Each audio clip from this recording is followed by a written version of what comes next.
Wagwan, everyone. I hope you're doing well, and welcome back to another stream up on Tereak Talks. Guys, it's a little bit of an impromptu stream today. I didn't give you any heads up that this was going ahead beforehand.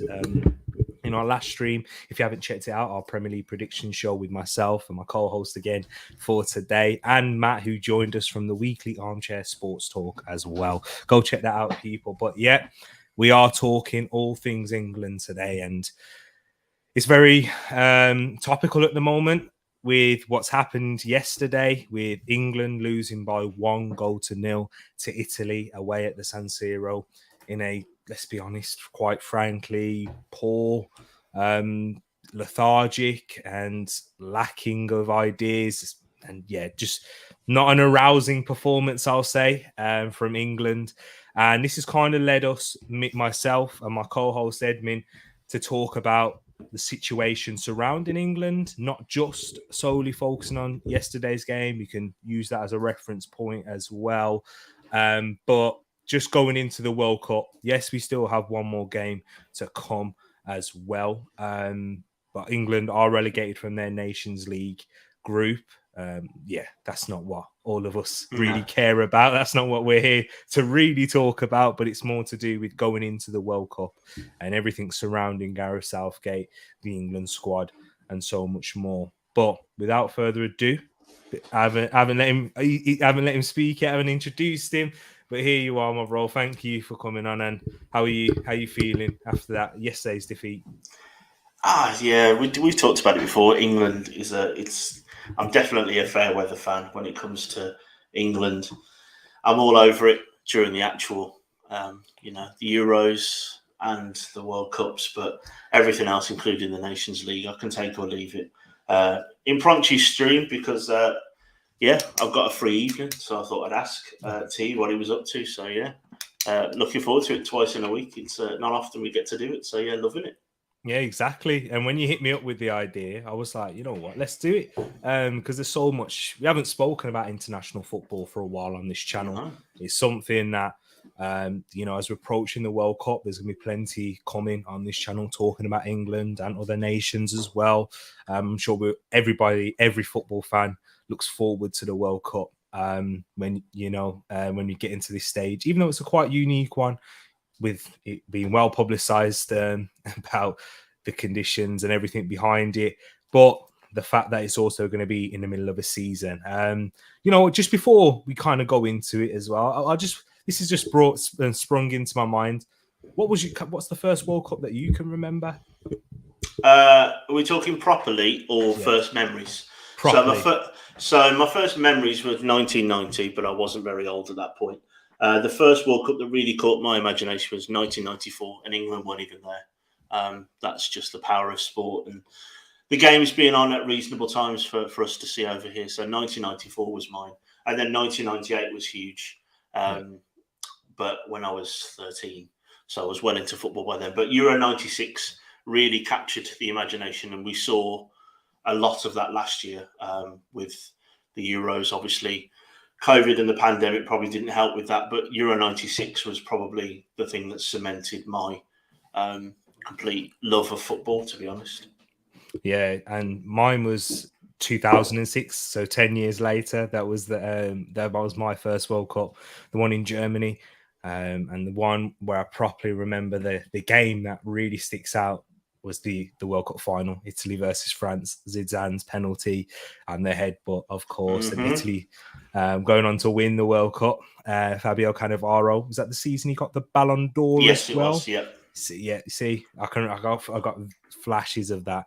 But yeah, that was my first season of remembering football and having an understanding. A very basic one at that point. Some people might say that's still quite basic, but yeah, that at that point, that's where I kind of fell in love with the game. And in that tournament, England played Trinidad and Tobago. I remember watching that one. Peter Crouch pull. Exactly. So sorry, realist, if you're watching. And then we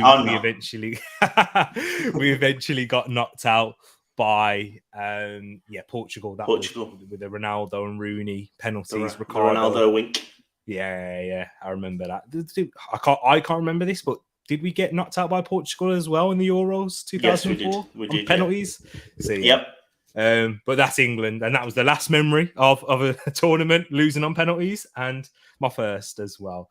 But before we get into this current situation with England, let's run through the comments and big up each and every one. There's a lot of people in. Thanks for being here. That are in here. Yeah, big up to yourself, guys. Thank you for coming in. We got Wilf in here, my brother, saying suck T-Money and my people. Moss is in here as well. He's happy after Canada beat Qatar yesterday.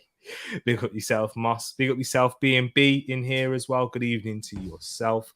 Munzi in the place, letting us know about his thoughts after watching the game. What a waste of time that match was last night. Big up yourself. Big up my brother Vibes in the place as well, saying big up the boys. Hope you're keeping good vibes. Nice to see you in here, my brother. And Will saying, don't want to be a Southgate hater. That said, we ain't winning the World Cup with his negative style, in my humble but accurate opinion. So there's the first opinion right there on Gareth Southgate. Vibes also saying Southgate is a fraud, and Tereak caused me emotional pain by saying he'd take Frank Lampard. We'll get into that. I'm sure, my people, as well. Big up to each and every one of you. Moss letting us know of his first World Cup memory, which was 1986, marching into Mexico. 94 was Munzi's as well. Interesting. 82, and he look at that. See, he's throwing it way back here. Yeah, that was a crazy Brazil team. That was Socrates and all those people. But yeah, nice. Yeah. But yeah, it's crazy, man. But guys, let us know. We can see Wilf in here as well, saying my first World Cup memory was crying when Holland beat Brazil in 1974 semi-final.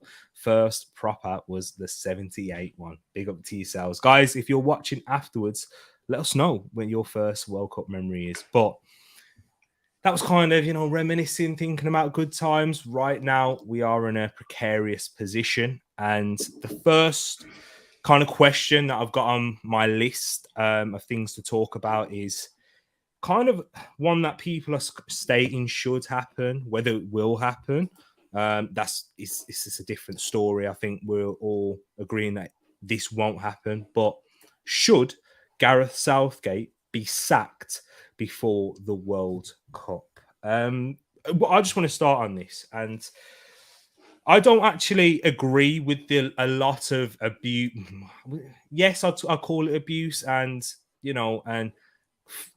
joke and fun making of Gareth Southgate, and belittling what he has done, because although we know his limitations, and we're talking about moving on towards the future, will be later on in this show.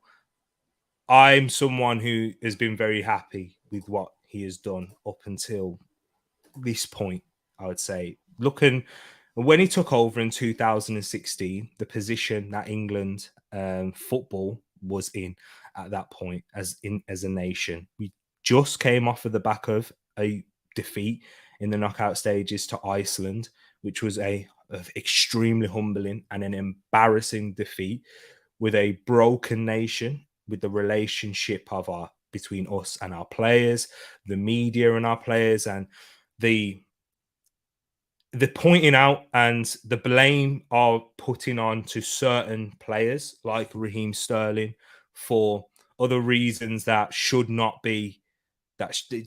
definitely not be the reasons, and blame shifting, and and not sharing out the blame, and making scapegoats, basically, easy targets. And that's what the situation we was in, and it was, and the pressure putting on an England shirt, as it has been for many years before that, it was at an all-time high. It was a poison chalice, the England job, given the amount of expectation that was there, and compared to the quality of players that we actually had, and how highly we as English fans seem to rate our players just because they play in the best league in the world, which is, in my opinion, and play in that league, but also playing fantastic teams as well. And then, of course, following Roy Hodgson's departure, taking over from Sam Allardyce, with the controversy laid there, managing one game, being sacked because of illegal issues in terms of the laws of the game. And it was an all-time low for me. It's in my lifetime, especially watching England, and I wasn't never looking forward to watching England play. There was not that excitement. There was that disconnect between England as a nation to me as an Arsenal fan. Like, I never felt any passion, any desire to watch England play. But that's what Gareth Southgate has brought in. And that's what he did do. He did unite the nation. And when the expectations were on the floor, he overachieved. And yes, you might say he hasn't achieved anything. But the fact that he even got to that position, into making it into a semi-final of a I've got a call coming in. Sorry, apologies. But yeah, making it into the semi-final. Southgate, was that Southgate? Yeah, I think he's giving me a call right there. Yeah.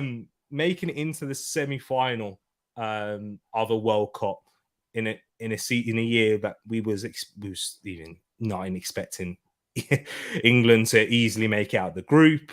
There was a lot of, if you're looking back at the squad now, you might even look back at it and think, wow, he did quite well to get to that stage. Yes, there's other questions being posed. Who did we play of any note? We'll get into that as well.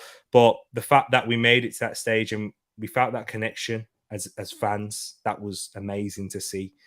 And then last summer for the Euros, seeing the joy brought back into England fans and uniting us and us praising the likes of Raheem Sterling, seeing that turnaround. Gareth Southgate was a key component of that. If you look at from 2016, I know it seems a long time ago now, but how we looked at our players and how the media in itself was scapegoating and bringing England as a nation, as the players and the squad there with the media, bridging the gap in that sense. And I think he did that very well and raising the expectations and the joy of us fans around our nation. But Ed, what would you say about Gareth Southgate's time as manager of England? How do you feel about it? I think we are at the final point of where he can take us. I really hope he's going to prove me wrong, prove us all wrong, and we come away with a very good performances in the World Cup.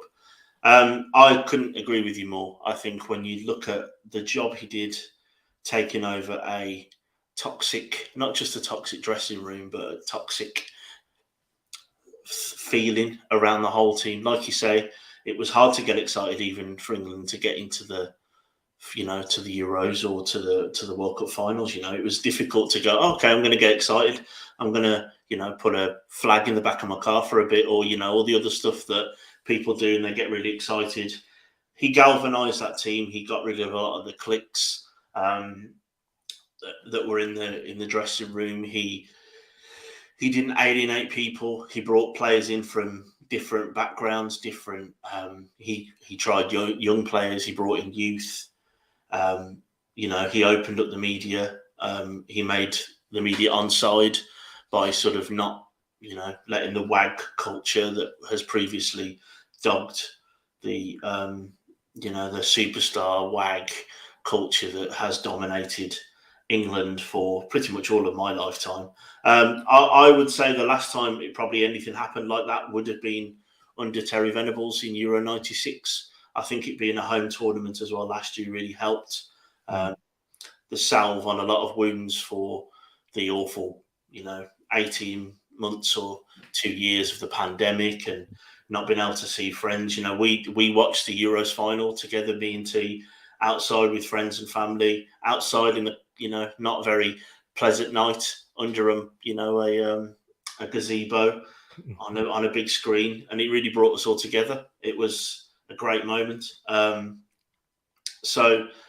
But it's kind of thanks for all the memories. I think right now, we have seen the limitations of Southgate as a manager.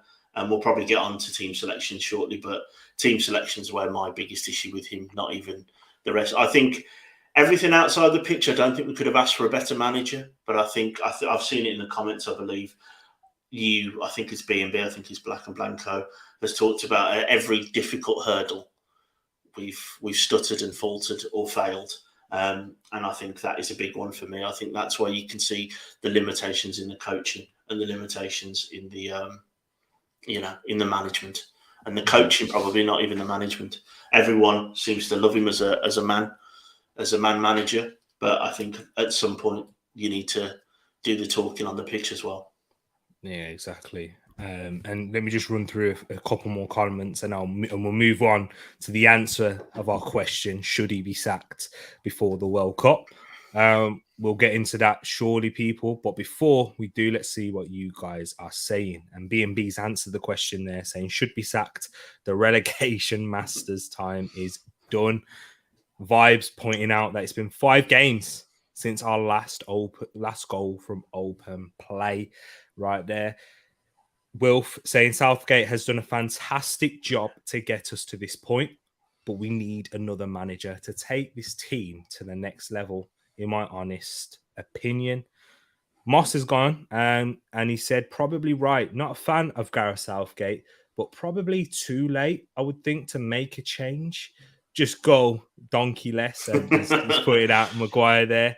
And good may happen if you go to Canadian Tamori. Hey, like I said, we'll talk about player selection, but I don't disagree with that, to be honest. We will indeed. And Will's agreeing in terms of what I'm saying, in terms of the connection, saying he's connected me as a fan back to the team. And another thing, and this is, I'm going to be speaking quite honestly here. Do you know what? I think that's as a black person, as someone in this country, and as you as well, Wilf, and many other black or ethnic minority England fans, to make us feel connected to this team and to connect it to the nation like this is quite remarkable, given, as I said, what happened in 2016, when it was blatant racism of scapegoating of players. And we've seen that in Germany as well, when they did it with Mesut Ozil. This is something that the media certainly did do. And I felt a massive disconnect with that, because I was seeing players, that were looking like myself and family, and getting blamed and shifted when other players were underperforming, but because they're the nation's sweetheart. It was hard to make me feel really emotionally connected, but the fact that he managed to do that, and Sterling had a fantastic tournament in the Euros, Bukayo Saka playing him, and these are reasons why I love these players as well, of course, because it's been a massive thing in our nation, in society as a whole, not just around football. But that's why I felt, massive credit to Gareth Southgate for doing that, and what happened after the Euros and how we responded to that. Yeah. I thought it was excellent. I thought it was wonderful. And yes, I think there's been some mistakes. For example, what happened in Hungary when we beat them, and was it else that we played? Bulgaria. I think that in those situations we should have stopped playing, and we should have not. And and that's a real way to make a statement in football. But he said, whatever the players decide to do, I'm going to be there and back them. And that's what you want from your manager, and that's why a lot of players have enjoyed playing under him as well. So that's a good point you've brought up there as well. B&B has said Southgate has had a fantastic run of fixtures in competitions, failed at every hurdle, difficult hurdle. So kind of like what Ed brought up earlier with that comment right there. And that is something that you can label at him. However, Germany, that was difficult. We managed to beat them there. I think with the World Cup in 2018, yes, we had a favourable run. We beat Sweden, and then we got to play against Croatia. We were a decent side, and we failed at that one. We obviously failed at the ultimate hurdle in the Euros. But I think even against Germany, that was a difficult game. I know we was favourites because we was at home, but that was a difficult game given everything surrounding it as well. Who else did we play in that Euros? Ukraine. was it? And you was expected to beat them. And then the Denmark? semi-finals, Denmark. Yeah, Denmark were a decent side as well. And they had the mental factor going Yeah, into it the with, emotional wave they were yeah, riding. exactly, to even get that far. And there was adversity in that game because they take the lead, or was it an equaliser It was an equaliser, wasn't it? The free kick, from I the think. Damsgaard? Yeah, I think yeah. so. So yeah, Or did they take the league? I can't remember. I'll look it up. yeah. So I know it was it wasn't a consolation they picked up, but we faced adversity and got through it as well. So I guess there is different ways to look at it as well. But I see what the point that you're They coming took the from, lead. BB. So there you go. That's adversity there, and that would have worked straight into, and that would have worked exactly into what Denmark would have wanted to do in that game. Mosse and Bellingham looked good yesterday. Big up to yourself, Luca, and big up to my brother Realist as well. Hope you're keeping good. And let us know what your thoughts are on England. We've got more comments as well as we move on into the next question. But absolutely well said, Ed. Couldn't agree more, says Wilf. Got to score more goals and just wrap them up against them versus the Minnows. Why not go for Tammy or Tony? Another one we'll get into right there. Big picture, you can't sack him this close to a World Cup. It would be suicide. There's been nations that have done that previously, and the one that springs to mind is Spain. I know it's for different reasons, but even closer to a World Cup than what we are to it now. But I see what you're saying. I see what you do say. Ian Wright for English manager? No, definitely not. Southgate out, says Luca. Southgate is showing some genius. How he gets so many quality attacking players looking toothless is a mystery. So B&B, let us know there. Good evening to yourself as well, Errol. Hope you're keeping good. Thank you for joining. Southgate is a yes man. Do as he's told. But Ed, I'm gonna ask you this question: should, not will he, but if you had this decision, would you sack Gareth Southgate before the World Cup? Probably not. No. No, I think it's too close, as Wilf has said there. No, I don't. I also don't know who'd come in, who's available. Maybe you could furnish me on that, but I don't know who it is that had come in. Obviously, international football might be slightly easier to pick up in terms of the the quick turnaround. But no, I would say no. I think he's got us into this position. He's done a good enough job where he is. The players are where they are. I just think it's a bit too close, personally. And I agree. Because yes, me and Ed, we'll say this now. We have doubts on Gareth Southgate's ability to manage this England side, and we'll get into the mistakes and what we think he should do in our opinion on that. But you got to think of it from the England's and FA's point of view. He has overachieved, and he has done a very good job in the big competitions to this point, to today. Yes, this is the first time where he's underachieved in a competition that, yeah, I know it's technically a competitive competition, but it's not the big one. This is the first time he has faced adversity, and you would say that he has earned that, given the fact we made a semi-final and a final and the finals in the Euros, which I can guarantee you not a single one of you would have said before each tournament that would have reached those stages. And you would have said if we would have reached those stages, you'd have bitten your hand off for those scenarios there.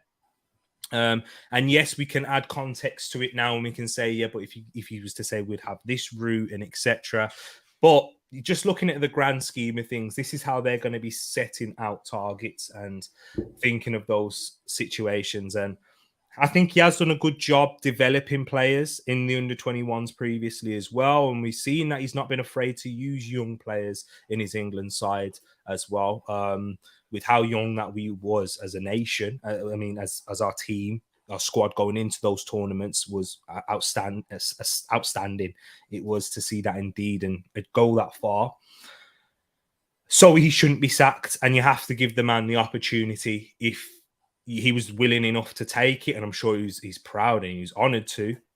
But you have to give him that opportunity to prove himself and in this competition. And another thing, the final thing I'd say is there's not many teams that play outstanding football in international football anymore. Yes, previously, watching the Brazil sides, the France, the Argentinas, international football is seen and is completely different now because of the sheer amount of games that you have in European teams, and most players play in Europe anyway. Even the South Americans, they play in Europe. With the amount of competitions, with how accessible football is now, so you can, in terms of data analysts and coaches putting out tactical styles to negate these teams and oppositions, it's not a novelty anymore to watch Brazil. Watching Brazil or coming up against certain international sides previously was like, we don't really have much of an idea. The coaches had a little bit more of an idea than we did, but now with how accessible football is, and even at the top level with Y Scout and certain data analyst programs that these coaches do use, it's kind of hard to come with that unexpectancy and with that, I can't wait to watch these certain players play, because you can watch them on a frequent basis anyway in 2022. And I'm sure that these managers and teams will set up perfectly for that now. So it's quite different. And given the fact that you're not training together week in, week out, you're not going to build that continuity. You're not going to get Pep Guardiola style football. You're not going to get those things. And the most successful nations in recent years, and in my lifetime, since 2006, have all played functional football. The winners, the best teams. It's been more functionality over style, substance over style in that sense. So it's quite hard to go in that direction. But yeah, in a short way, yeah, I think he should be be here for the World Cup. But that kind of leads me on into my next question, because I mentioned it and we've said that we have doubts on his ability. And what are those? Why are the reasons why we have those doubts? So, what are the mistakes that Southgate has made and is currently making? And you can bring that in a tactical perspective or a player one or both as well. Let me know, what do you think the mistakes that he's currently making? And you guys in the chat as well. Yeah, I think for me, there's two things that spring up straight to mind. Is whilst I agree, international football is more of a war of attrition.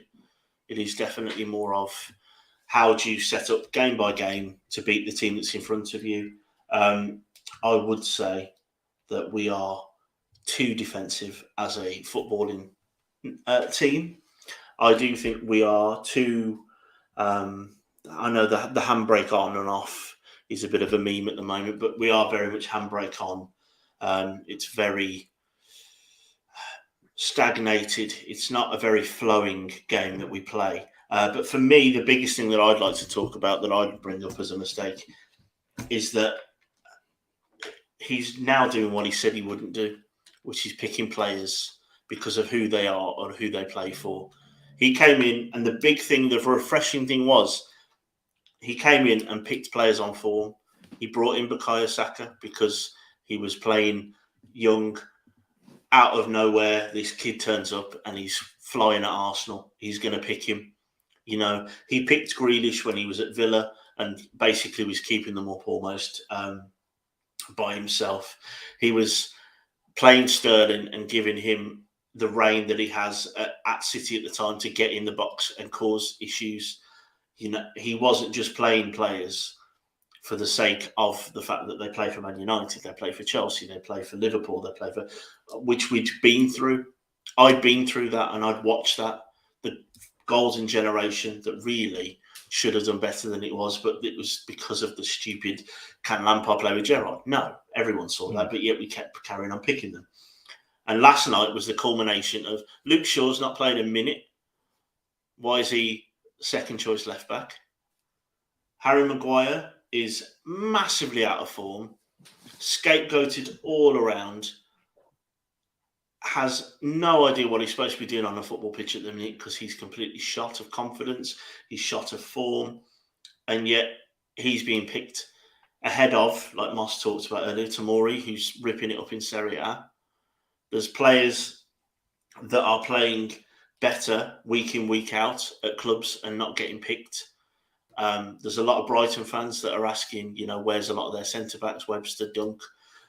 Wolves fans like myself asking why Kilman, a naturally left-sided centre-back who's comfortable on the ball, who's 6'2", why is he nowhere near the squad?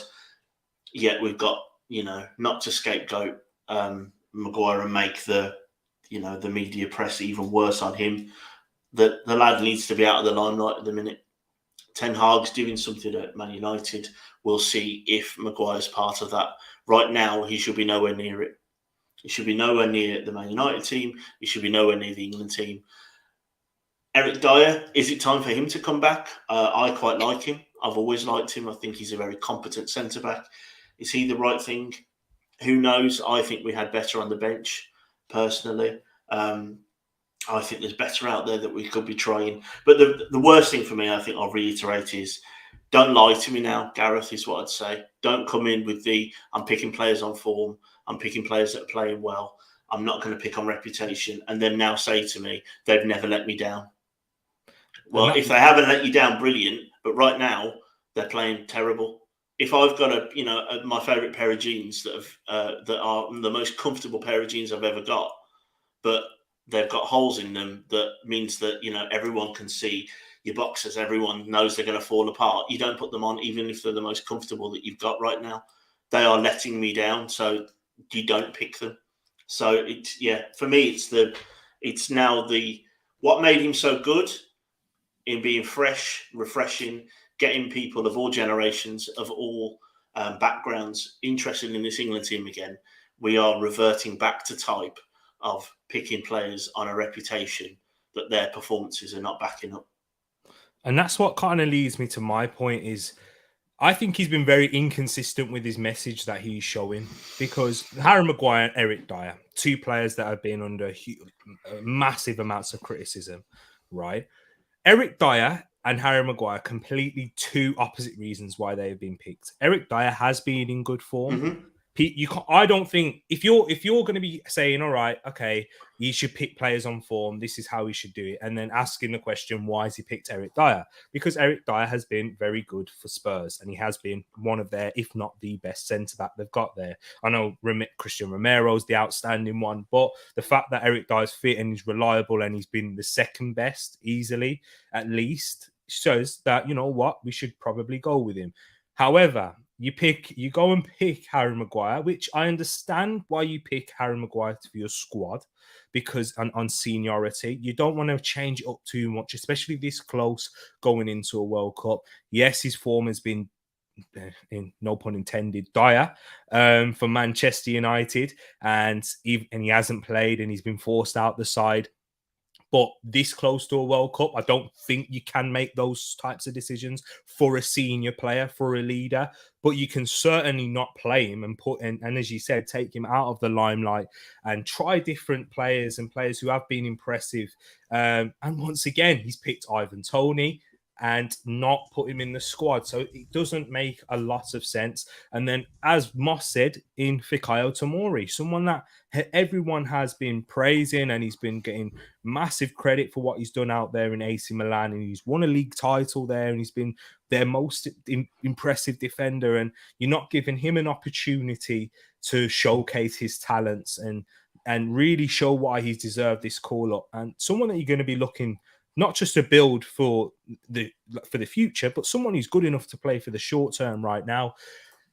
And then you're going to persist with Kyle Walker as a right centre-back in that area, when the reason he played there previously was out of necessity rather than choice, because we didn't have a plethora of players in that centre-back position who had the quality, who really had the athleticism and the ability to do that. And that's another position that Fikayo Tomori could be playing in as well. And as you said, Adam Webster, Max Kilman, they've been performing at a very high level in the Premier League on week in, week out on a consistent basis for over a year now. Yep. I'd say for both of them. Max Kilman over a year, Adam Webster even longer. Yes, definitely.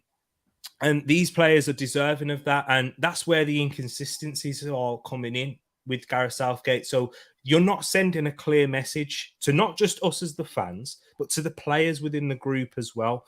Luke Shaw, just see Moss mention, and you mentioned earlier, why is Luke Shaw being, yes, once again, I can understand why he's been picked, but why are you turning to Luke Shaw to come on in those areas when we have other players who have played at left back or left wing back in there? Ryan Sessegnon, who's played at a higher level than Luke Shaw, he's still in the under-21s. He's not a consistent starter, but a consistent player for Conte in that position. And if you are going to be wedded to your style in that sense, then why don't you pick players that are going to suit your style even better and show consistency in that, and not mix it up between form players and those things? I'd have more respect in that sense, because Luis Enrique, and this is what we've got to do, Luis Enrique looks at David De Gea, do not care how you're performing, because you're not going to give me what I want from my goalkeeper in terms of how I want my team to play. And this is why he's received so much credit and respect from Spanish fans when they've seen their favourite players not get picked or played in big games, because he's sticking with his philosophy, his plan. Roberto Mancini as well, he did that for Italy, dropping big name players, not just playing and showing consistent a plan with these guys. And that's where I think he's getting into a position where he's out of his depth when you're seeing those situations when you need to be a little more assertive in your style, in your plan, and you need to really be set up and ready to come up against these opponents who will have the better of you in certain areas of the pitch, but you have to counteract and then go against their weaknesses, which I think that is international football in a nutshell. It's all about functionality, how how you can exercise your strengths and negate your weaknesses, and then go against the oppositions in that sense. But would you say there's anything else? Do you know what? We've spoken a little bit about the defensive part. And before I move on into my next part of the question, which I've got for you in terms of the mistakes, Ed, let's see what you guys are saying in the comments as well. Because I love the interaction, people. This is what we're doing it for. I want to hear your thoughts as well, and we can bounce off the back of that too. Southgate's lack of experience and caution has been what has let us down in the massive games. What would you say about this, Ed? Yeah, I'm not overly fussed about the experience. For me, I think it's more the caution. I wouldn't disagree with either of those points from Wilf there, but for me, I think it's the cautiousness of the team that I'm not a fan of. The attacking talent that we have should be allowed to flourish, and they're not. And because of that, I think the caution that we have is the biggest issue for me. And maybe on Will's point, maybe he wouldn't be so cautious if he was more experienced. So maybe one fuels the other. There you go, right there. Rich EB saying there are some quality players for England that really shouldn't need much management. Big up yourself, Rich EB. I do agree with what you're saying in terms. Do you know what? I disagree with that. I'll get into that a little bit later, so I'll give you the reasons for that in that sense, because I do think this squad does need managing, and I'll give you the reasons for that. But what would you say, Ed? Do you think that? Do you agree with Rich EB, or are you leaning towards maybe this squad does need a good manager in that sense to get the best out of it? Yeah, I think I'd use the word coaching rather than management. I think I don't think football is. It's a very simple game, but right now with the way it works, and like you've talked about before, the scouting, the work that goes behind the scenes, I don't think it's as easy anymore of just turning up and the best 11 players win.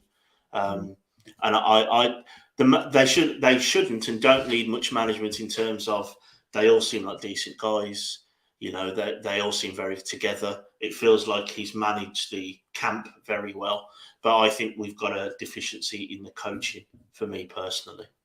There you go, right there. B&B and Moss also brought up a point earlier. Would you take Arsene Wenger for the job? Absolutely, I would. Would I? Yes, definitely. Then I'm all for sacking. Yeah, before the World Cup, Yeah. because he'd definitely be able to get a big bounce. Whereas Wilf is saying not a chance.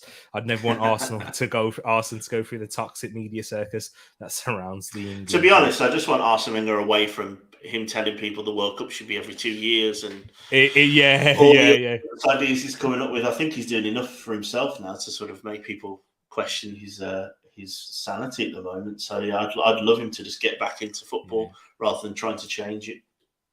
Exactly. And B&B saying I'd give Tuchel this World Cup, then look for a long-term manager after, unless he wins it. Yeah, well, possibly, but this is the case. This is the problem. Then B&B, I definitely wouldn't touch him with a barge pole long term. I understand what you're saying for the short term, but then if he does go and win it, you have to give it. Like, you can't say no. We're not going to have you for the long term. Do you know what I'm saying? So yeah, I wouldn't go for it because of that reason. Because you know how it's going to end long term. Just have a look at his rap sheet elsewhere. So yeah.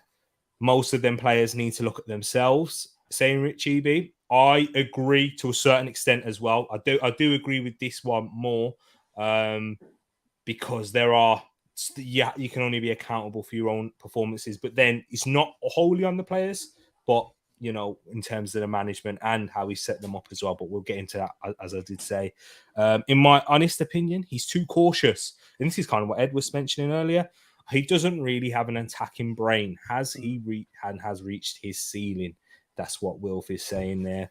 This side is a mirror of the manager. Dull defensive, lacking personalities, and out of ideas. I don't think he's lacking personality. I know, yeah, he's been quite assertive in some aspects outside of football.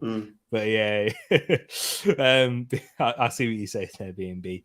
I'm not making excuses for him, but he's done so much better than previous managers. That's what I'm saying. Like, I don't like the clowning of him, Rich, and me and Ed will totally agree with that, because this is before I even started this channel. Me and Ed were getting quite, we was always getting quite frustrated at how people just like made a mockery of of him, because he has done that so well. Yeah, on that, I think those of you that in the chat that are my age and above will remember this happened to Graham Turner. Graham Turner, absolutely lovely bloke, was massively out of his depth in the mid-90s, and also with an awful England team. And he was absolutely run out of town by the English media. There was pictures of him dressed up as a turnip. There was loads of other stuff. And that guy was trying to make, I don't even know if Tereak will know these players, but trying to make England internationals out of Keith Curle and Andy Sinton and Carlton Palmer from Albury. So these are all players that were decent pros, but nowhere near probably top level Premier League players, let alone. And this is exactly what could happen now with Gareth Southgate. It could just become some kind of witch hunt that turns into this horrible ending that it doesn't need to be. It doesn't need to be. Exactly that. Wilf disagreeing with you there, Ed, saying I disagree. Yeah. Lampard and Gerrard could have played together. We just never had a manager that knew how. I answered it in the comments afterwards. I actually do agree with that. But what I was saying is they couldn't work together in the system that we continue to play. We continue to play it. That was my point. But yeah, I agree. They definitely could have. I agree with that. Once again, like similar to how I'm talking about Southgate, if you're going to play a specific system and that's how that's your identity of this team, don't force players in that aren't obviously suitable for it. And in that sense, I think you're both right. There you go. That's a nice little fence answer there, but I agree with both of you. We were so worried about getting Gerrard and Lampard playing together. We lost focus on the rest of the team. Exactly, Rich. Totally agree with you there. Scholes was too good, says Moss, and he's bigging up Tomori right there. Sickening to say, but Dyer has been decent. So yeah, he makes the squad, but Maguire, come on. Exactly, Wilf. Inconsistencies. And that's it. Moss Shaw came on too. Mount, what have you done for me lately? Mount hasn't done anything lately as well. As time goes on, it's like you have to force these men to play for England with pride. Exactly. This team honestly shouldn't need much coaching. Do you really have to train players like Saks, Kane, Sterling, Saka to be attacking? Rich, I'll let Ed answer this, but I agree with you in terms of I don't think they need coaching. I think they need tactically managed in that sense. So obviously not coaching in terms of right, you need to be receiving the ball on this part, or not that type of coaching, but more. I think what Ed was saying, and I'll let you expand if you did mean it in this way, is they need literally more placing in the right areas and then getting them into the right areas of the pitch where they do excel and getting the best out of them there. Was that kind of more what you said? Yeah, definitely. It was sort of, not where to stand, because these are all, top quality Premier League players that, have been better at football than 99% of all players that have played in the Premier League, to be fair, with those three in particular. But yeah, where to be, how to be, where to go, when to stay, and in the system, because obviously those three players in particular all play different systems in their clubs. Exactly. And therefore they will need to know what's expected of them in the system. Is Kane supposed to drop as deep as he does for Spurs these days?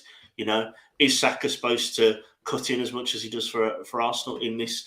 Sterling now at Chelsea, will he play more of that 10 role rather than sort of the wide player coming in? These are all things that are nuanced, and I think most of us are probably above what we could do on a football pitch, which is I think the problem.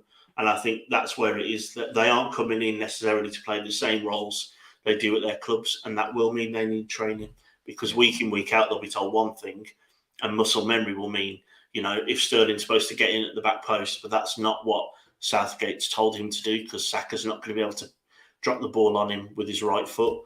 All those things are, his first instinct will be to do one thing because he does it, week in, week out, and he'll be in the wrong place.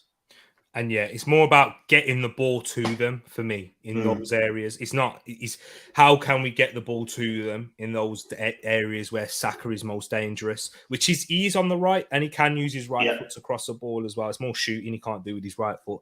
and yeah, Sterling, he likes to make those back post runs. And if you are going to drop Kane in deep, then possibly, you might have to go with Sterling. You might have to go with Rashford, at least suiting and mirroring the styles and the strengths that we have. Although Rashford's not been outstanding, but then once again, consistency with your message. Like, are you going to be wedded to a style, or are you going to go wedded to form and then just try and play the best players in the best form and try and see how that's going to work out? Do you mean Graham Taylor? Yeah, I think I said Graham Turner. He was a Wolves manager that got us up from Division 4 in the 80s into the 90s. So I think I said the wrong Graham. Yeah. But they both managed Wolves in the end. So. And Rich says, they have top managers are managing them on a daily. I think you're making excuses for them. What I would say to that is, though, Rich, they do have top managers managing them on a daily basis, but those managers all play completely different styles. For example, you can say Heung-min Son and Harry Kane, they're fantastic players, and they are good enough in terms of their ability to play for any club in the world.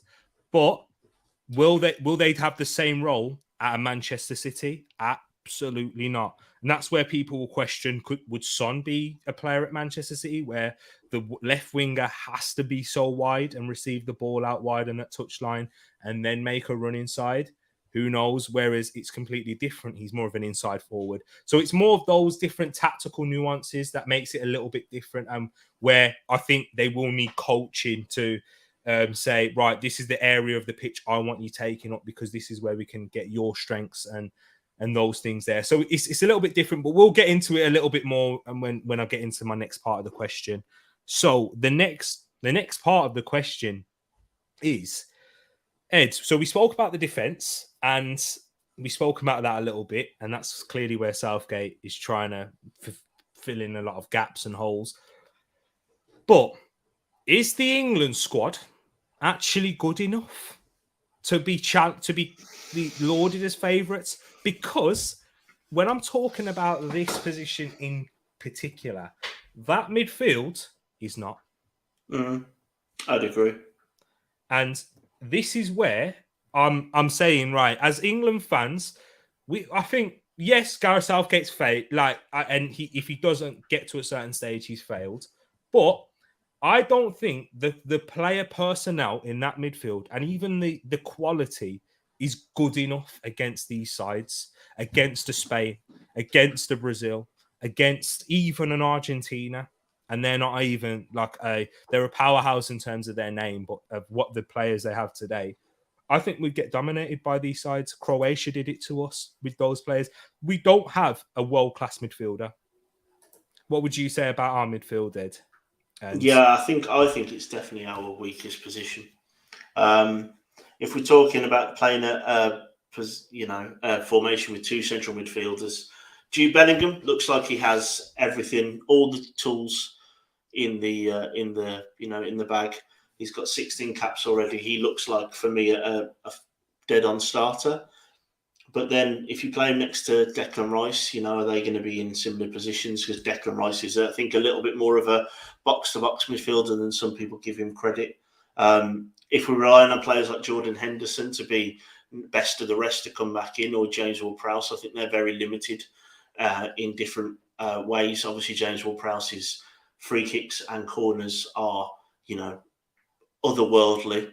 But in terms of what he can offer when the ball's moving, I don't think he's a Premier League, not a Premier League player. He's definitely a Premier League player. I don't think he's an international player. Jordan Henderson, we've seen the limitations of him in Liverpool come out season after season. And then we've got players like Calvin Phillips, who had a very good Euros last year, but obviously injured at the moment.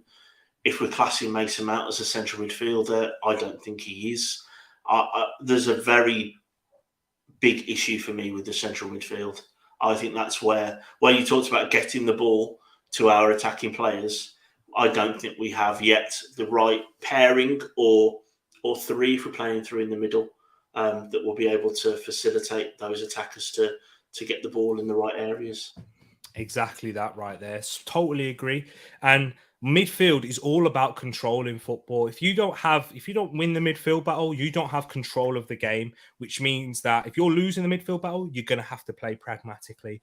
And this is why Conte has done so well at Spurs, because he's noticed that midfield isn't good enough to compete with Liverpool, Manchester City, or even Arsenal in those games. When they beat us 3-0, before we had the man sent off, we were controlling the game, not dominating, controlling, completely different. Manchester United, Eric Ten Hag has realised, I don't have the players that are able to dominate this ball in possession, which is why he was so long sorting after and Frankie de Jong in there.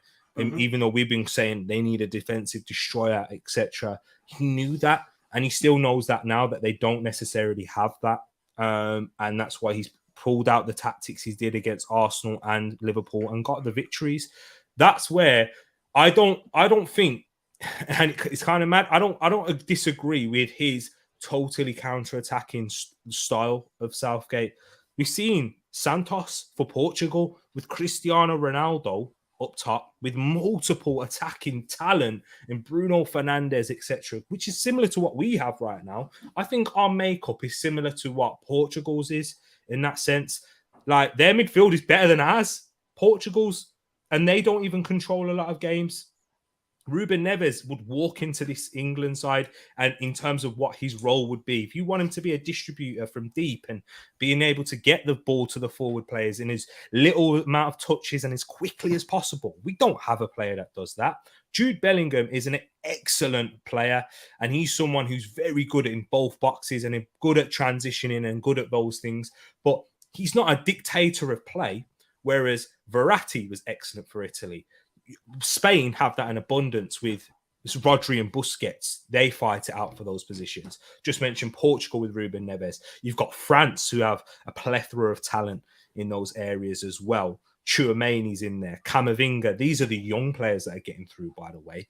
And this is without mentioning the big names that are in there. And I know Pogba's not going to be there in the World Cup, but they have players that are natural, that are very good at doing that. And then who am I thinking of? Germany, yeah, with Toni Kroos and Joshua Kimmich. People this is where I think we as England fans have definitely overrated our squad. And in terms of, because we have options in certain areas, because we have about 50 right backs that are all at a high level. And we have a lot of players in attack on the wide areas that cover those wide areas. For example, we got, Grealish, Foden, Saka, Sterling. Rashford if he's in good form, Sancho can't even get into the side, etc. Foden.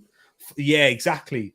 Those players there, Mason Mount, who plays on a wider areas a lot. We've got a bit of players in who can play just beyond the striker, like in Mount, and then Maddison, who can't get into the side, etc. And those players, but in the real heart of the team, in the nitty gritty spine, we are still missing it, and we've got a gaping hole.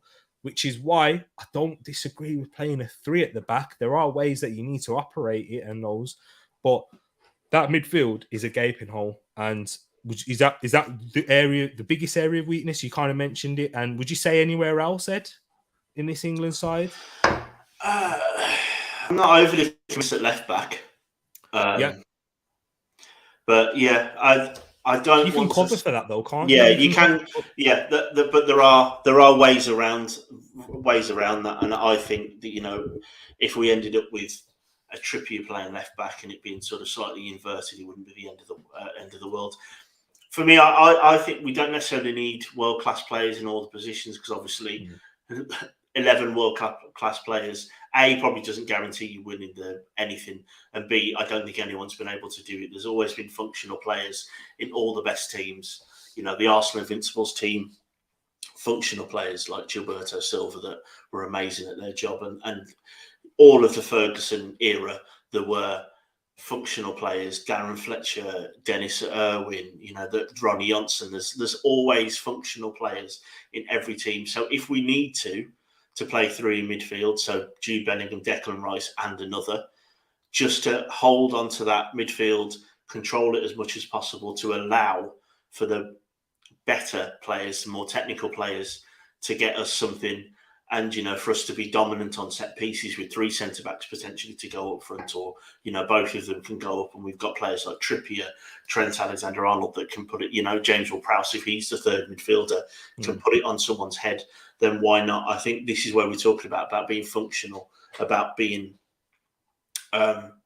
pragmatic not pragmatic in a, overly defensive Conte, Nuno ball where you don't try and attack, you don't do certain things, you don't want the ball, but pragmatic in playing to your strengths. And if that is making the most of Kane, Sterling, Saka, Reece James, making the most of Jude Bellingham, being the box-to-box midfielder, Brian Robson type, then so be it. And if that means we have to play 3 centre-backs and cede some of the attacking possession, but our attacking numbers will be more productive, then so be it for me. I think the issue is that we need to play to our strengths and not just try and play a system because it's what people expect or need or want of us. Exactly that. And that's why the wing-back system isn't bad for me. Of course, another mistake he's made playing Saka at left wing-back. But this is where, if you're going to have Reece James and you want to give him that freedom, go play a 3 at the back and have him as that wing-back and let him not have to worry too much defensively. But you have to pair it up with a right winger that's definitely going to cut inside. And that's someone that's going to be a good player in the half space. And if you've got to look at players that are good at the half space, a Jared Bowen, for example, a Reece or a Bukayo Saka, who's very good at that as well. I don't understand why he never went for that in that area. But once again, those are the other flaws. But Kendall, I brought up your question, and I did tend to bring it up, but we kind of went on a little bit of a section in that midfield. And this is why I brought it up, because your question is, does Henderson go to the World Cup for UT, or is it time to end his career for England? For me, it's so hard. It's so hard to think because one, we don't have many players in that midfield who are at a high level, and 2, for where I want England and how I think that we can get the best of our players, I would say no, because of how I want our midfield to function in the World Cup. So I would say no, but into the squad, maybe on the plane, just, if there is a little bit of room, possibly leadership, seniority. I think those things are important as well. What would you say, Ed, about this question? Because I think it's a good one. It is a very good one.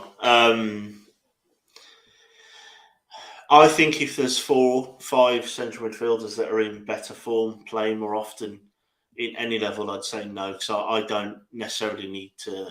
I don't think we need to pretend that these players need, 5 or 6 captains that are in the squad. So no, I would say no. I think there should be enough midfielders in that position as long as they're fit that I'd take over him personally. Who would you? Oh, well, actually, I'm not asking that question. We'll get there. That's one of the things. I'm moving ahead, guys. I'm moving ahead. Having played different systems for years, albeit at a very lower level, if a system doesn't suit your style, it takes time to adjust. And that's at club level, let alone international. Exactly that, Wilf. Exactly that, indeed. Big up to yourself as well, CM. Saying TED Talks, talking about England as well. Big up yourself, my brother CM. Love to you each and every time. I genuinely think we have a squad that can win the World Cup. Previous champions haven't had world-class players in every position. Indeed, but they have a spine of world-class players. That's what I'd say. And every World Cup winning squad has a very good midfield, whereas we don't. And yeah, there's probably anomalies in there that you could probably bring up. Wilf, if you do, bring them up because I need to. But the ones I can think off the top of my head, yeah, the midfield's kind of been really good. Even Italy, when they were playing quite a counter-attacking and pragmatic in their approach, was very good midfield.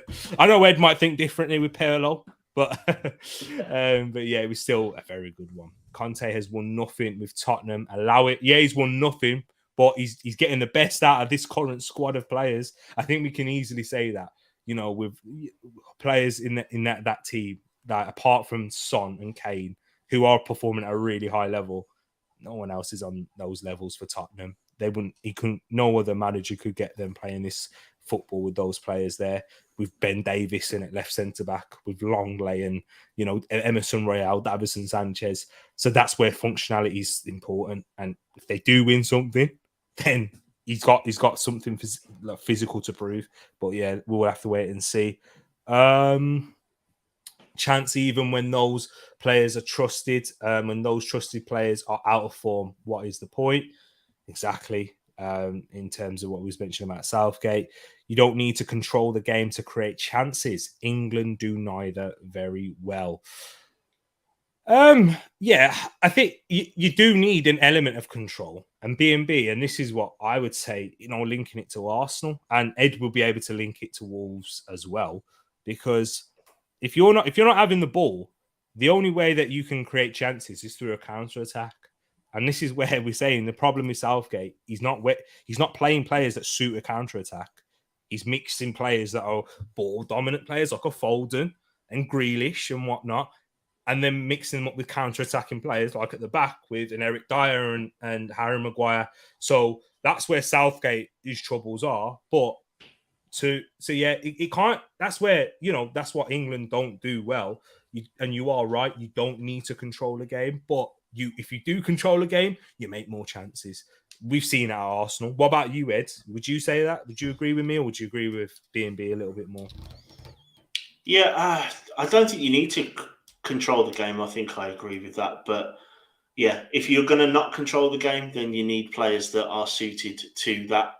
And I don't know if we have that. But also, let's not forget that we're saying all this about Southgate. The last 2 tournaments, we've got to a semi-final and the final.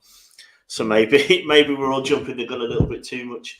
I'm hopeful on it, but I just think maybe for me, I don't think we need to necessarily control the game. I think we just need the system needs to be enough to maximise our better players. Yeah. That's what I'm saying, and that's why I agree. I agree with you in that sense, totally. Big up yourself, Aled in the place, saying Tereak and Edmin, been watching for about 20 minutes now, and I agree. I think these players can't optimize in this system. He should be wanting the players to express themselves, but instead it's a lack of ideas. Big up to yourself. Identity, I think he's identity. Saying. Oh yeah, he said identity. There you go. Big up yourself as well, Aled in the place. And to that comment, I agree. That's echoing basically exactly what our thoughts are in terms of the identity, and that's where I feel lost. Where I think this England team is lost at the moment. as well. Big up yourself as well. King in the place. Hope you're keeping good. Long time, my brother. Hope you're keeping well, but not nice to see you in the place as well. A world-class manager, i.e. Joachim Low, could win. But is Joachim Low a world-class manager though, Wilf? Is he? At club level? Very poor. Not a great record at club level. But what he did manage to do was get the best and make Germany get the best out of their best players in Ozil in that World Cup winning tournament without even a really world-class striker, but getting the best out of Thomas Muller, Mario Gomez, Miroslav Klose. That's what these managers do. It's just about Ed mentioned it, just getting the best out of your best players and then trying to negate those weaknesses. But that's what doesn't seem like we're trying to do at the moment. I think you run into problems, and I've seen some in the comments. You're going to run into problems if you have a manager setting up a team one way and then expecting the players to kind of just go, forget that. Let's just play our own way, because neither will be done in the right way. So if you're going to have a team that are free-flowing, do what you need to, play to your best of abilities, you need a system that kind of just will allow for that. You need a setup that will allow for that. But not many teams do well. I can't think of really any teams where these players pick the tactics, play well, and it does well for very long. Now, maybe a World Cup tournament isn't very long, and maybe you could get 7 or 8 games where that does work. But in reality, it tends not to. So I do think we need to do one or the other. Do you say to the players, right, how can we get the best out of you? Let's fix it that way. Or do you say, this is my system, this is my last chance. How the heck do we make this and what we've got here in the dressing room fit? And that's what we've got to do. We've got to pick one or the other. For me, I think that's where I'd go with it. Exactly. There you go, right there as well. If Southgate was in the Prem, I don't think he gets the best out of any team. So I think these players are being limited on the international front. I wouldn't disagree with that. I wouldn't disagree at all as well. I think England needs more creative and attacking manager. They really missed out on Potter and Howe, but Southgate is not the man. And the thing is with Potter and Howe, they can, once again, these managers have proven that they can get the best out of their key players in key areas and negate those weaknesses as well. And with much less talent. So that's where you've got to question. That's where you got to say now with these certain players that we have in the attack, can you do that? Of course, it's difficult at international level because you don't get as much time. And I think it takes a different type of manage. You have to manage these players a little bit differently as well. Because you're not all wedding them to one specific style. You have to pick your team that will suit that. So, yeah. But this is where Rich is saying here, taking the England job ain't as easy as you think. I just don't understand how you can make excuses for these players. We're not making excuses for any player really in terms of that. What I'm saying is this manager is playing. All right, let's go through the squad now. He's playing Kyle Walker at right centre back. Can anyone tell me when Kyle Walker has played right centre back for any other team? He's making Bukayo Saka play at left wing back. When was the last time that Bukayo Saka's played left wing back for Arsenal? And how good was Arsenal at that point when he was playing left wing back? Shocking. He was a very good player. We were awful, so we wasn't a very good team. Harry Kane has not been. He's even in the tournaments where he scored loads of goals. He's not been anywhere near as good as he has been for Spurs under a Conte, etc., or even a Mourinho. Phil Foden, he was playing out on the right wing on a lot of occasions as well. As Phil Foden plays right wing for England, is a completely different right wing system for Man City, and he doesn't even play the right wing for Man City a lot. This is where we're saying in terms of the manager, you can't this is what I'm saying, Rich, is you can't pick you can't pick a team based on this player's doing really well for City. That means he's just going to do really well for England. That's not what that's not what the best managers do. I remember literally watching Howard Des play for Germany at right back. Yeah, and Howard Des was a centre back, but because of who was playing on that right wing, it was Mesut Ozil. Yeah, and you can't have an attacking player who's going to be bombing on, who's probably a better right back than Howard is, when you know, okay, to get the best out of Ozil, I can play him on this area, get him into that area of the pitch, and negate his weakness, which is going that way. And that's where Muller was able to play in that creative role and get in behind and make late runs into the box. And that's where, not creative, but be a second striker. And Ozil was able to create and drift inside. This is what I'm saying. Like, this is what managers in international level do. That's what they do. And that's where managers who manage it, poor sides, poor sides, but manage to do really well, like he did initially, because we didn't have a plethora of players that we do now. We didn't have a Foden in that when he first took over us. We didn't have Sackers. We didn't even. Grealish was a championship player. Bro, Ed, what would you say on here? Yeah, I don't think that we'd be making excuses. I think we need to try and find a balance that fits both teams, both camps. I think if we are going to have to go with I think everyone would agree, a limited manager, we need to play to his limitations rather than the players, because I think at some point one has to give, and it tends to be in tournaments the most organised team does well. And I think that's the one thing we can say about Southgate, is that even if it's quite boring to watch, which sometimes it can be, tends to be organised and well set up. And Italy were playing really good football, but they was also getting the best out of their players as well, and their best players. And they've also won competitions and made it to finals playing awful football, because just how the squad allows you at that point doesn't mean that the same manager would have done well with like Conte might not have done well with the last Italy side in terms of but Mancini certainly wouldn't have done well with the Conte side that he had, because it was a different horses for courses in those situations. That's the kind of point that I'm saying. That's why I'm saying Gareth Southgate, yeah, that's why you've done amazing and you've done well to take us to a certain point. Now, where the expectation and the level that these players are at, I'm sorry, in certain areas, we need a different manager and someone who's going to do. It doesn't mean he's a failure. That's the point I'm trying to get to.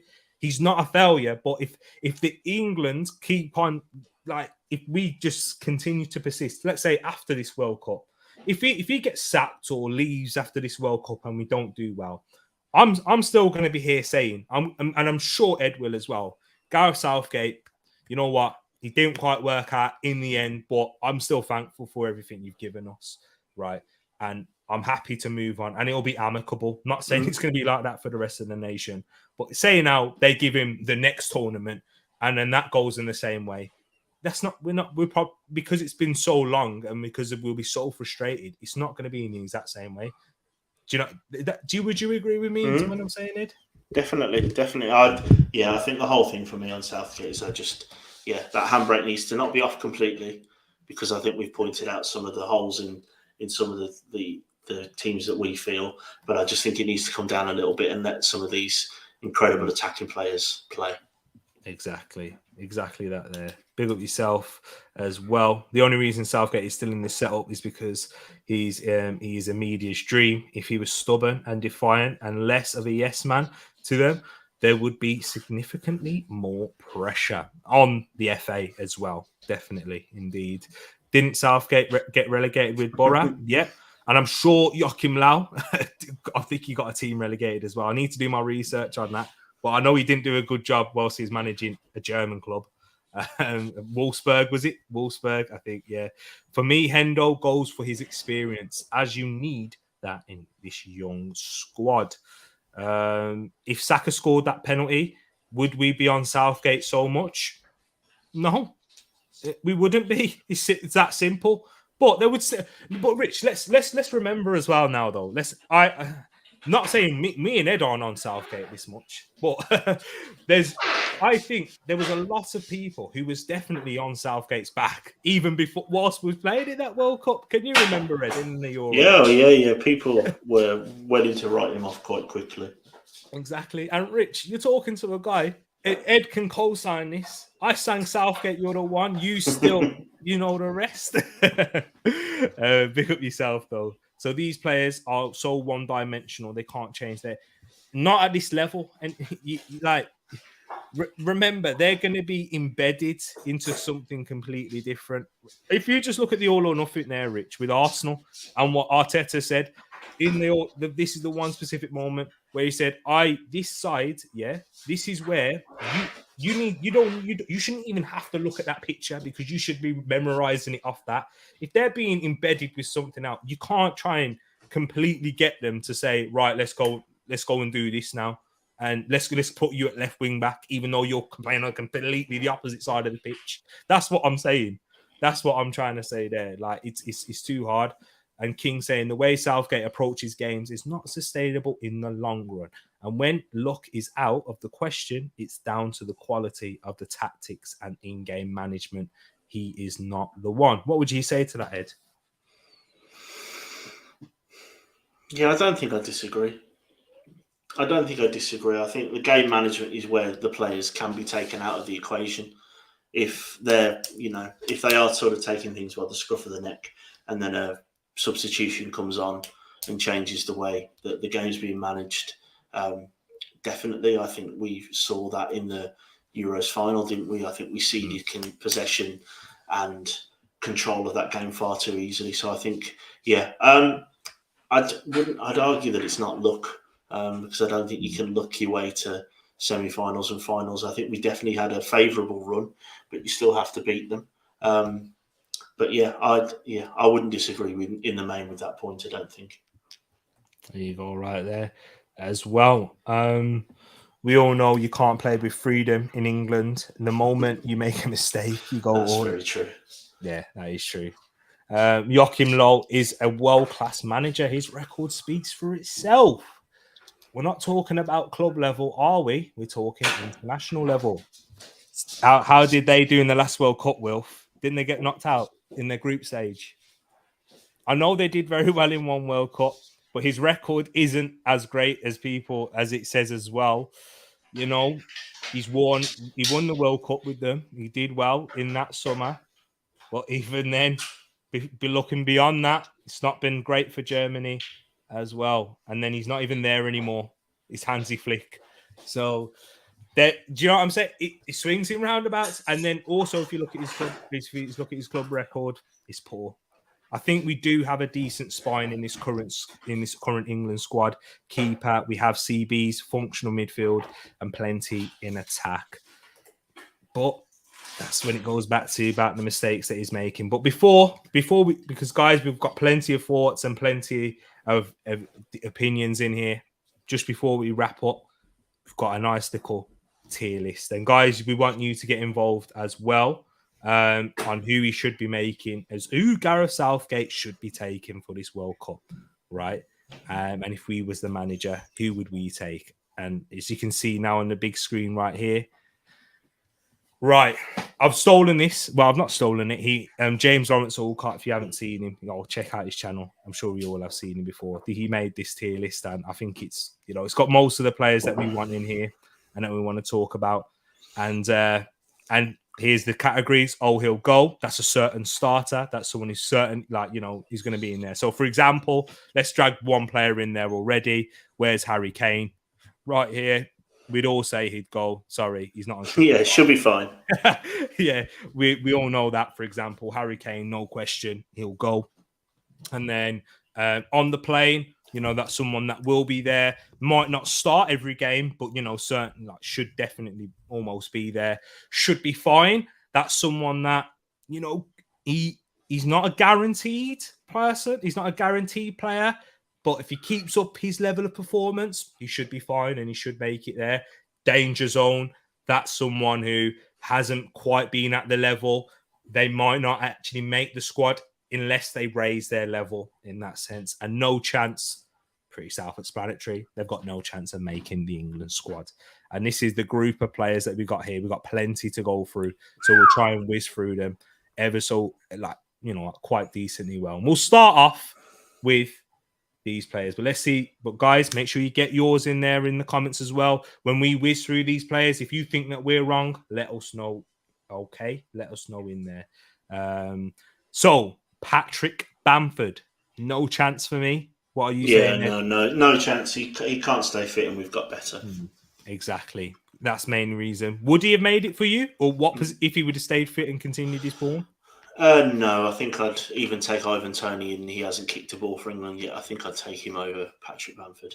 Exactly. There you go, right there. What about Kyle Walker-Peters? I think I'd take him over Luke Shaw. But What? I don't think he has a chance to go. Quickly, I know we're going to try and get through this quickly. Yeah. Are we answering this as ourselves, or are we answering this thinking what's going to happen? Let's say as ourselves. Okay. I'd say no chance. No. He can't fit in any others because he's not close enough to the squad to be even in the danger zone, is he? No, exactly. And I wouldn't take him because we got too many right backs. Even though he can play left back, but I don't want square pegs in round holes. James Maddison. Where's he playing in the team?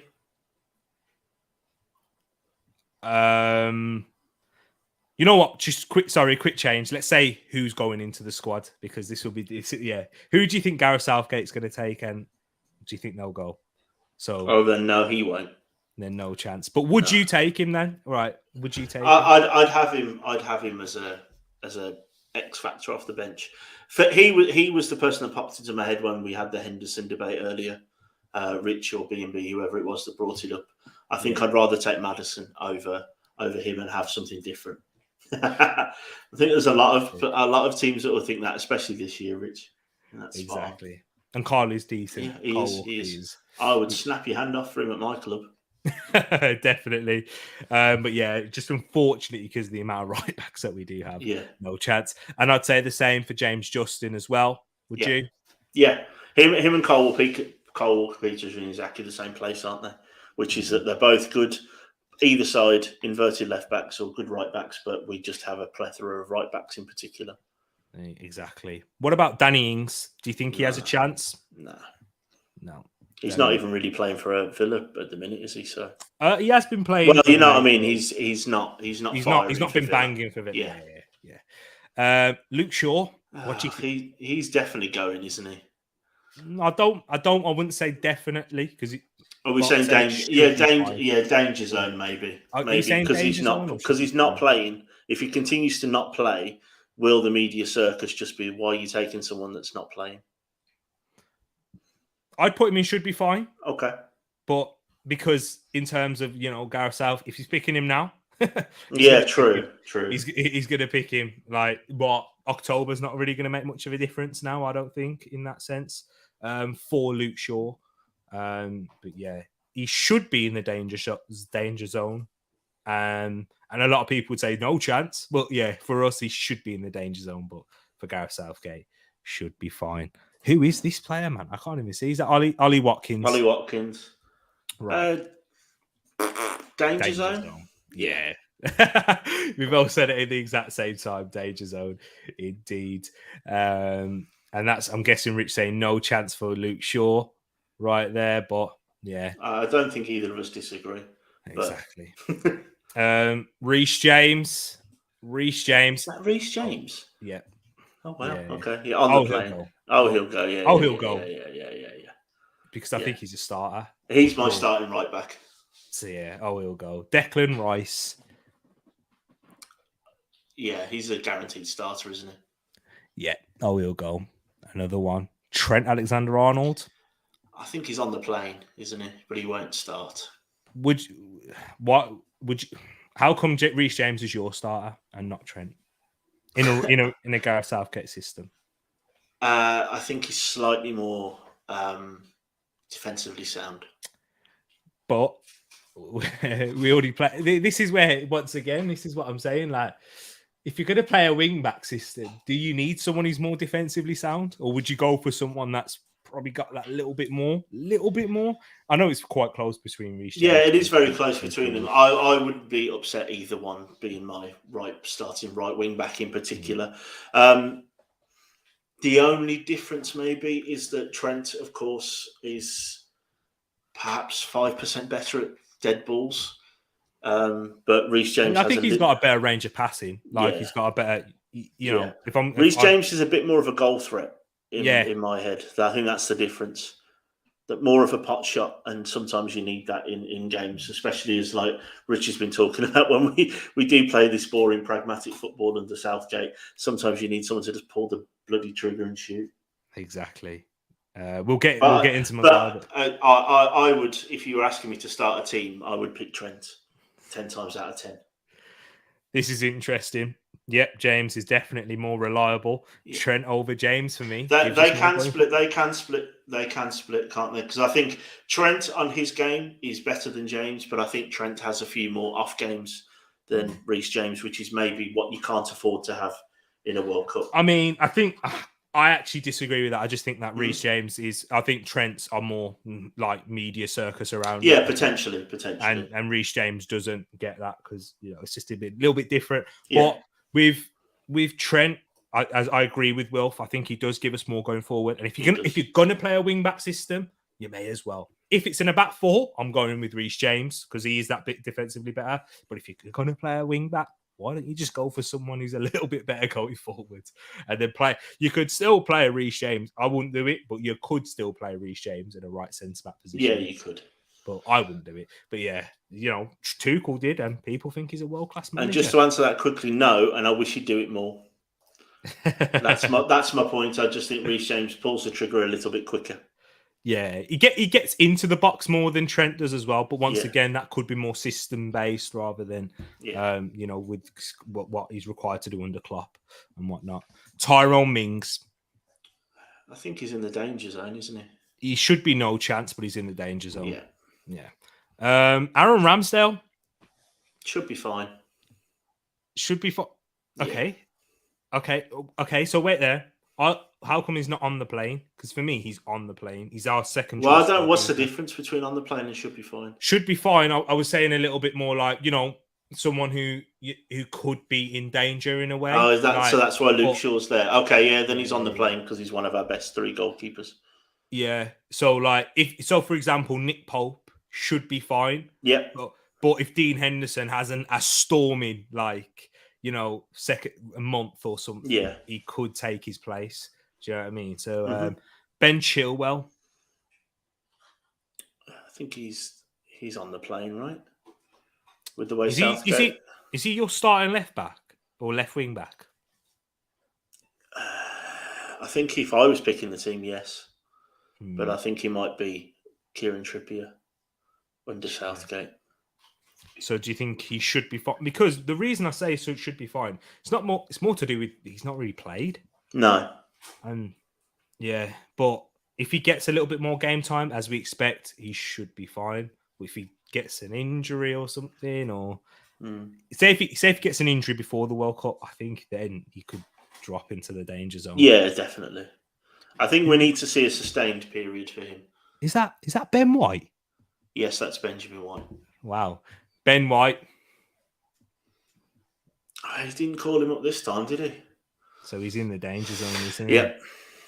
Would you call up Ben White? Yes, because currently I wouldn't have Maguire in the squad. Exactly. So I think there's instantly... And as much as I love Max Kilman, Ben White is playing at a bigger club in bigger games. Bukayo Saka. He'll go. Do you think he'll start? Yes, if he doesn't, I'm kicking off personally. I'm agreeing with you. Yeah, I love that kid. Yeah, we won't spend too much time on No chance. Dominic Calvert. No chance. Injuries. Is that Connor? That's my boy. That's my boy Connor Cody. He's on the plane because of what he brings off the pitch. Yeah, exactly. And Conor Gallagher. Oh no, danger zone for me. He's not playing for Chelsea, is it, at the minute? And when he's getting sent off. Curtis Jones, no. Okay, no chance. No, sadly not. Harvey Elliott. I mean, he's one of those central midfielders that maybe I'll take again. I think it's too soon for Harvey Elliott. Yeah, I think it is sadly too soon. If this was in the summer, I think he'll have a very good season, and he'll be one of those Michael Owen types that comes in that smashes it. Yeah, I like that. To give you a little save there, not a punch. Ivan Toney. Oh, this one's difficult. It's Yeah, this between one's should be difficult. fine or danger Yeah. zone. I think it should be fine because I think he's now just a dominant Calvert-Lewin in the squad, Okay, but more durable. we might make some adjustments. So we're saying should be fine. Mm-hmm. Would you? So you're saying you take Ivan Toney over Ollie Watkins? Yes. I agree.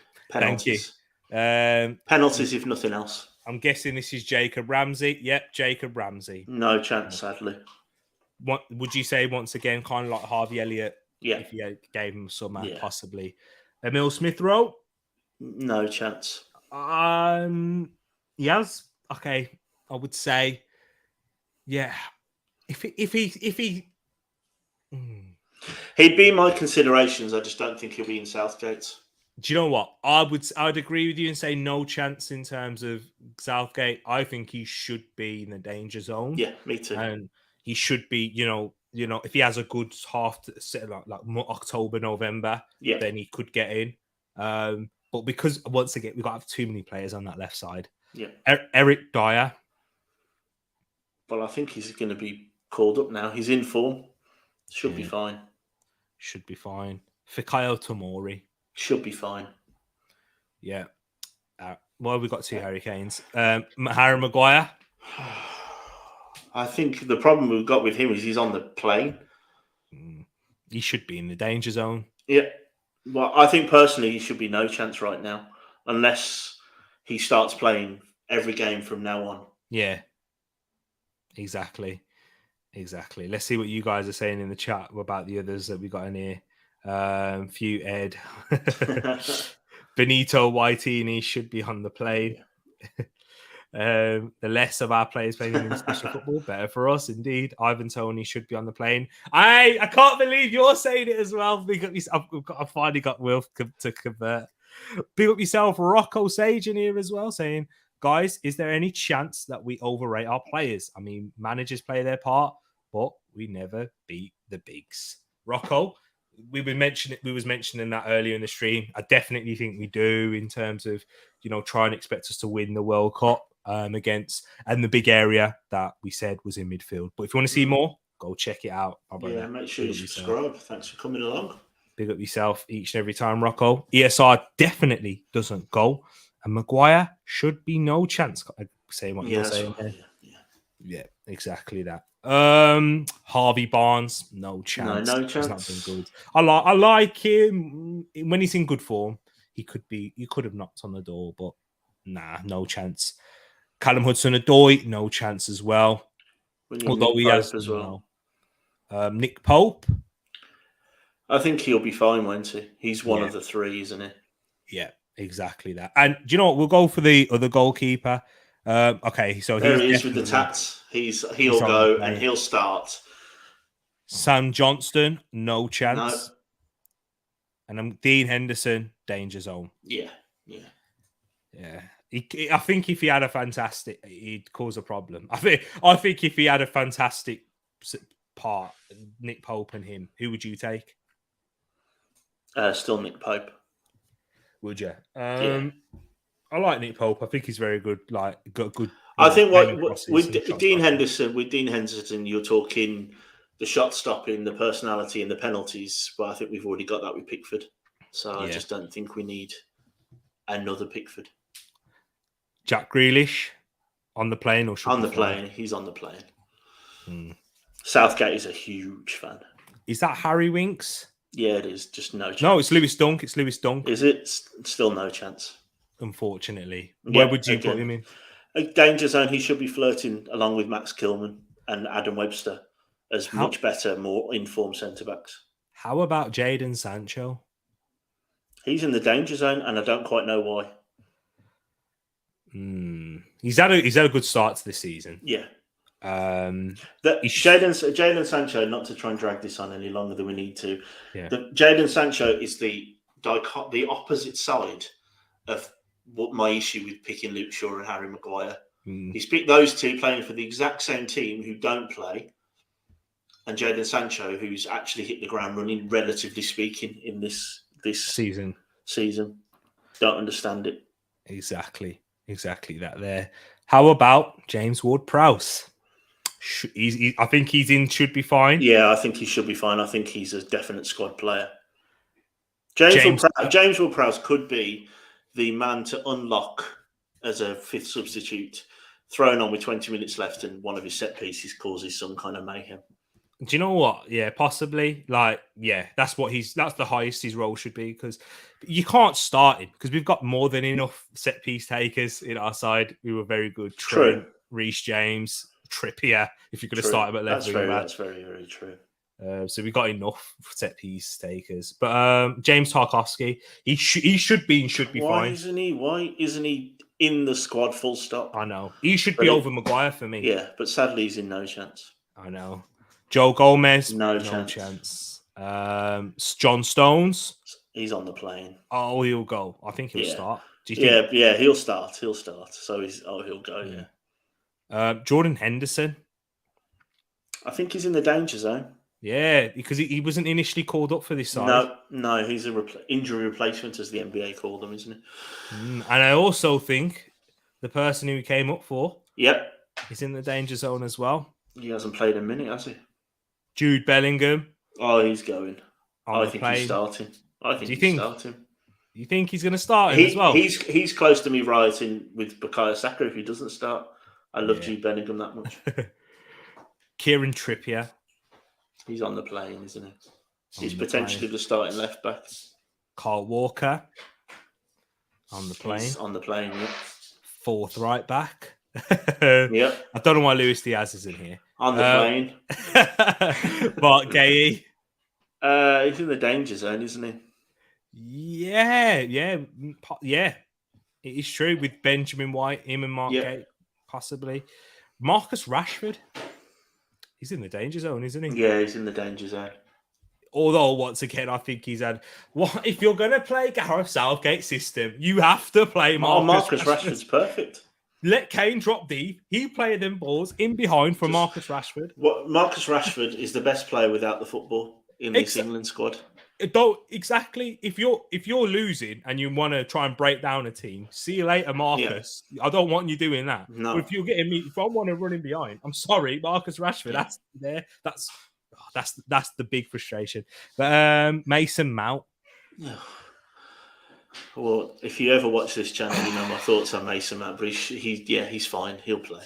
Yeah. Alex Oxlade-Chamberlain there, no chance of playing, full stop, I don't think. Adam Webster, unfortunately, no chance. Or he should be danger zone / should be fine. Yeah. Phil Foden. Yeah. Oh, on the plane. On the plane. Jack Harrison. What would you do with Jack? Would you? He's got no chance, but would you? No, he's got no chance. I think I definitely have had a look at him in these Nation League games. Oh yeah, exactly. Just be experimental. Yeah. Trevor Chalobah, no chance. But would you take him as well? Again, I think he'd be in the danger zone for me. Again, I maybe would have called him up to have a look at him, but no. Yeah. Tyreek Mitchell, I think he's in danger zone. Yeah, danger zone. Not quite no chance, because if Luke Shaw gets injured, I think he gets in. Yeah, me too. Max Hillman should be in the danger zone. Yeah, but he's in no chance. Unfortunately. Look, Louis Sterling, I was about to say, Raheem Sterling. Oh, he'll go. Yeah. Tammy Abraham. He's on. Should be fine. Should be fine. Yeah. He's not going to start, but he's probably the back. Who's the backup striker for you? Is it Tammy or is it? I think it's Tammy. I think it's Tammy. That's Sam Tarkowski again. Jared Bowen. I mean, if he carries on playing the way he's for West Ham, it should be no chance. Ooh. But I think it's danger zone, isn't it, for him? Or he should be fine. You reckon? You reckon Southgate likes him that much? And how many players do we have that really excel on the right wing? Yeah, true. So I'm thinking he should be fine in that sense. And Callum Wilson, if he wasn't injury prone, where would you have him? I think I'd take him. Me. Yeah. I think he's a clinical finisher, but just can't do it. Yeah. There's the tier list, guys. Go check this out. If you missed any of it, have a little scroll back. We went through it relatively quickly, especially on this channel. That's relatively quickly. Yes, it is for us. But just to go through your comments and then we'll wrap up, and then we'll be back with you in the future talking about England as well when we're going to give our World Cup predictions. But let's see what you guys and girls are saying in here. Will said, got to take Sancho. In that, he's going to back his South London boy. Of course you are, Wilf. But Rashford over Sancho for me, says Rich. Once again, I prefer Sancho as a player, but for this England side, I would go for. Yeah, I'd agree with Rich there. Yeah. I agree with you there, Rich. Big up yourself, Luca, in here. Agree with my dad. I'll riot next year if he goes over Jude or Saka. Agreed. Wait, surely Foden should be starting. No. Nah, I'd start Sterling and Saka on the wings. Me too. Would you as well? Yeah. Tammy should be on the plane. You know what? I think he's probably right to you. Yeah. We've moved him to on the plane. We've moved you. I think he's a natural backup for Harry Kane. Yeah, I think and doing it at a top level and exactly. with a pragmatic manager. I think Wenger would do wonders with this England team. I agree.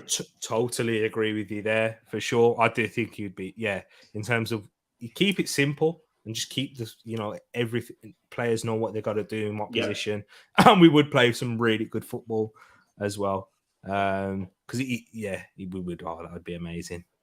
Bring Wenger home.